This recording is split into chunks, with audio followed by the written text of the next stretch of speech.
You're a coward. Yeah, that's right. I said it. You know how I know. Because in the last 24 hours you said yes at least 5 times when you wanted to scream no. And every time you did that, you died a little inside. But keep watching because what I am about to show you is gonna make you sick of the doormat you've become. Look, I'm gonna be brutally honest with you right now. Society programmed you to be a doormat. That's right. They sold you this idea that setting boundaries is selfish, that protecting your time is arrogant, that choosing your battles is lazy. Since you were a kid, they taught you that being nice, being helpful, being good means saying yes to everyone, and you bought that lie. But today that ends, or living forever as an extra in everyone else's life. Because in the next few minutes, I'm gonna show you why the ability to say nitrogen monoxide is literally the difference between achieving everything you've ever wanted. He says no to 99% of the opportunities that land on his desk. And remember, discipline transforms. But first you need the discipline to say no. Let me tell you a story that's gonna change your perspective forever. Warren Buffett, one of the richest men in the world, has a golden rule. You know what it is? 99%. Now think about this. Man, that fear is destroying your life. If one of the most successful guys on the planet built his fortune saying no, why the hell do you think you need to say yes to everything? I'll tell you why. Because deep down you think if you say no, people will abandon you. Newsflash, they're already using you. That's not love, that's convenience. Because you're scared. Scared of being judged. Scared of missing opportunities. Scared of disappointing people. Scared of being alone. Scared of being seen as the difficult guy. And that fear, you know what's even worse? That fear isn't even real. It's a ghost. A phantom you created in your mind. You know what's the problem nobody talks about? Every time you say yes to something, you're automatically saying no to something else. It's pure math. You got 24 hours a day, 168 hours a week. There's no way to stretch that. So when you say yes to that useless meeting, when you say yes to that favor from the lazy coworker, when you say yes to that hangout you don't want to go to, you're saying nitrogen monoxide to your goals. You're saying nitrogen monoxide to your family. You're saying nitrogen monoxide to your health. You're saying nitrogen monoxide to your dreams. And the worst part, people know this. They know you're the guy who always says yes. You became everyone's problem solver, the official fixer, the guy who always figures it out. You know what they call you behind your back, the pushover, the doormat, the guy with no backbone. Congratulations, you turn yourself into a tool, and tools get used until they break. When you finally burn out, they'll just find another tool, because that's what users do. They use. And when you break, now here comes the part that's gonna hurt. Remember when at school they said you have to share with everyone? Remember when they taught you others first, you second? This behavior didn't start yesterday.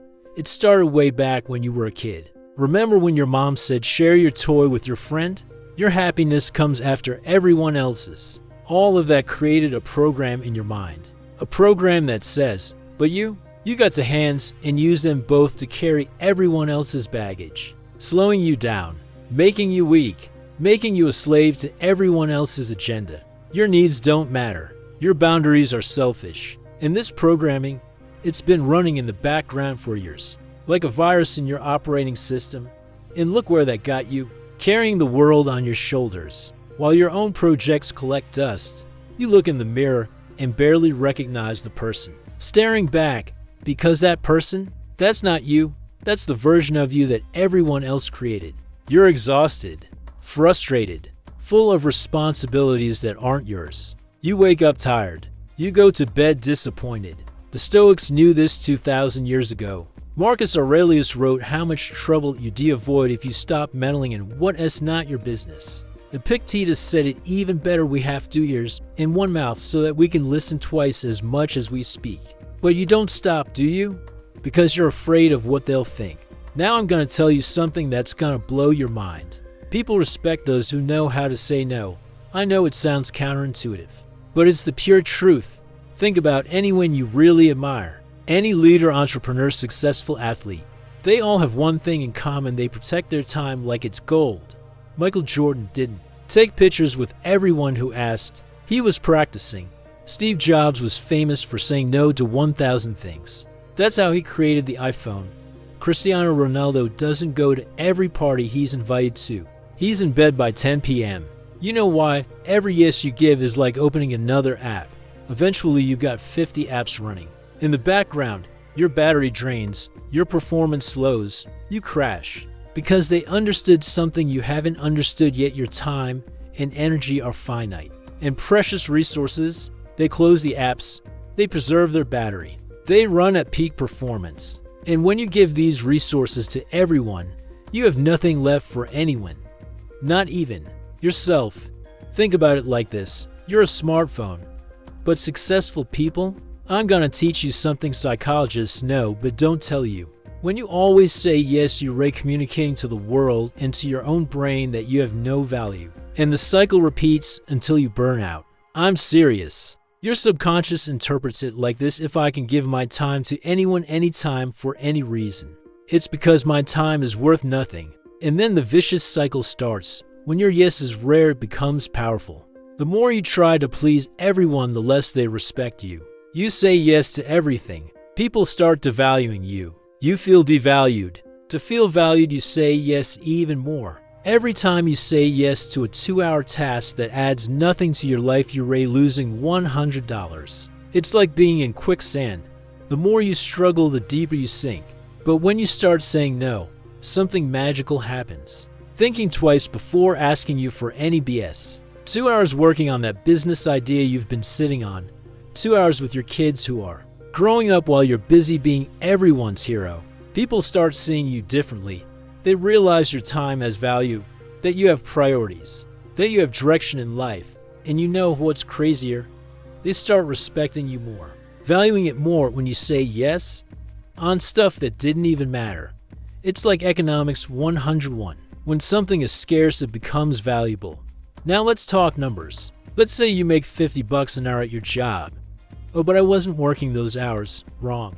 You could have been studying something that would increase your market value, creating a side project, improving your health, strengthening important relationships, or simply resting to perform better. Let me break it down even more. That 2-hour favor you did, that could have been 2 hours at the gym, 2 hours reading a book that changes your perspective. Every unnecessary yes has a cost, and that cost is compound. Want to see a scary calculation? Always. If you lose 2 hours a day saying yes to unimportant things, that's 14 hours a week, 60 hours a month, 730 hours a year. That's almost a whole month of work thrown in the trash. In 10 years, that's 7,300 hours. That's almost a full year of your life gone wasted.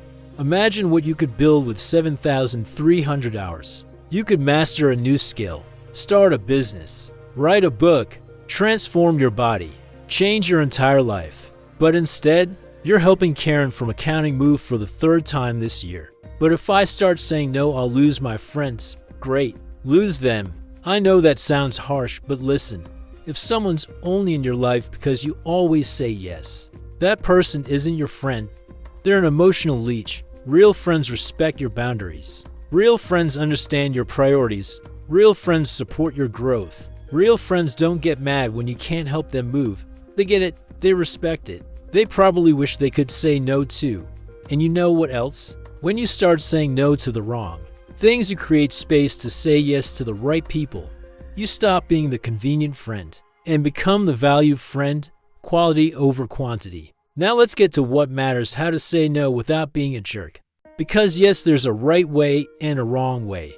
First, be direct but respectful. Not maybe I'll let you know. Yes, I won't be able to this time, but thanks for the invite. See the difference? One leaves them hanging. The other respects their time and yours. Second, don't over-justify. The more you explain, the weaker your no looks. A simple explanation is enough. Sorry, I can't make it. I have other commitments. Period. End of story.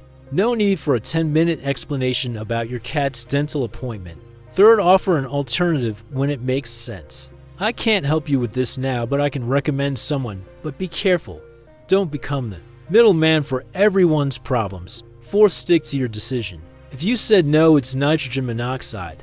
Don't back down from pressure. They'll test you. They'll guilt trip you. They'll say, come on, just this once. Stand your ground. Your no means no. And here's the golden tip: practice with small things first. Say no to that coffee you don't want. Say no to that unnecessary meeting. Say no to that small favor they always ask. Build the no muscle gradually. Start with strangers, then acquaintances, then friends, then family. Work your way up the difficulty ladder. Social discipline isn't about being antisocial. It's about being intentional with your interactions. It's choosing quality over quantity. It's preferring deep connections to superficial acquaintances. It's investing in those who invest in you. Think about it like this. Your social energy is like money. You wouldn't give money to everyone who asks, right? So why give your time and energy to everyone? You can't control if they'll like your no. You can't control their reactions. The Stoics called this the circle of control. You can't control what others think, but you can control your choices, your time, your energy, your boundaries. And when you focus on what you can control, magic happens. Your goals get clearer because you have time to pursue them. Your mind gets sharper because it's not cluttered with everyone else's problems. You'll want to go back to being the yes man. Your life gets better because you're finally living it for you. You stop wasting energy on things that don't matter. You stop stressing about other people's opinions. You stop living in fear of judgment. More clarity about what really matters. You'll notice you're less stressed, less anxious, less overwhelmed. You don't recognize the guy who said yes to everything. That guy feels like a stranger from another life. Because here's the truth: discipline transforms, and social discipline, that transforms everything. Your relationships get stronger because they're based on respect, not exploitation. Let me tell you what happens when you master the art of no. First month, people will find it weird. Some will get irritated. You'll feel uncomfortable. You'll second guess yourself. Don't. This is where discipline kicks in. This is where you prove you're serious about change. Second month, you start having more time, more energy. You look in the mirror and see someone you respect. Third month, people start respecting you more. Your yeses carry more weight. You attract better people into your life. The users disappear. The real ones stay. Sixth month, your productivity explodes. Your projects advance. Your self-esteem skyrockets. 1 year, you're living the life you chose, not the one they chose for you. You wake up excited. You go to bed satisfied. Now I'm going to propose a challenge that'll change your life in 30 days. The daily nitrogen monoxide challenge, getting to the end of the day exhausted without doing anything that really matters to you. Dying with regrets about the life you never lived. For the next 30 days, you're going to say nitrogen monoxide to at least one thing per day. Could be small no to that candy at the office, no to that gossip in the hallway, no to that phone notification. Or it could be big no to that project that makes no sense, no to that toxic person, no to that commitment you hate. Write down each nitrogen monoxide in a notebook. Document your journey. Write how it felt. Write the reaction. Write what you did with the time you saved. At the end of 30 days, you'll see to things how much time and energy you recovered, and how your life changed for the better. You'll be shocked. I guarantee it. Now we've reached the moment of truth. You have two options. Option 1, keep going as you are, being everyone's yes man, living other people's lives. Option to start today, to take back control of your life. Say nitrogen monoxide to what doesn't serve you. Say yes to what really matters. Build the life you deserve. Die with satisfaction knowing you lived on your terms. I can't choose for you, but let me tell you something. In 5 years, you're gonna be somewhere. The question is, did you choose that place? Or did others? You know what's the irony of all this? They're already saying no to their own stuff every day. The people you're afraid of disappointing by saying no, they protect their time. They guard their energy. They prioritize their goals. The only person not doing this is you. You're the only one playing by different rules. You're the only one sacrificing everything. You're the only one not putting yourself first. And for what? For their approval, for their validation, for them to like you? Wake up. They don't respect you. They use you. There's a difference. So let me be crystal clear, saying nitrogen monoxide isn't being selfish. It's having self-love.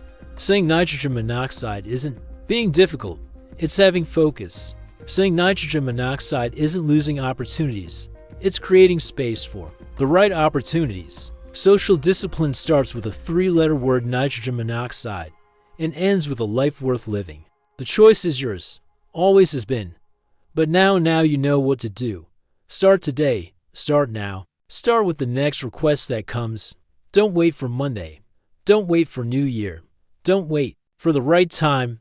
The right time is now. Because every nitrogen monoxide you give to what doesn't matter is a yes you give to your dreams. And your dreams. Man, your dreams have waited too long. They've been sitting on the shelf gathering dust while you've been busy being everyone's servant. It's time to choose. Are you gonna live for yourself or die for others? The decision is yours, but I already know which one you'll make. Because you didn't get this far to keep being an extra. You got this far to be the protagonist. And protagonists know how to say nitrogen monoxide. Remember, discipline transforms. And the discipline to say nitrogen monoxide, that's where your transformation begins. Today I gave you that permission. If this video opened your eyes, if it stirred something inside you, share it with someone who needs to hear this. Because sometimes all we need is someone to give us permission to be ourselves. And today, use it. Before it's too late.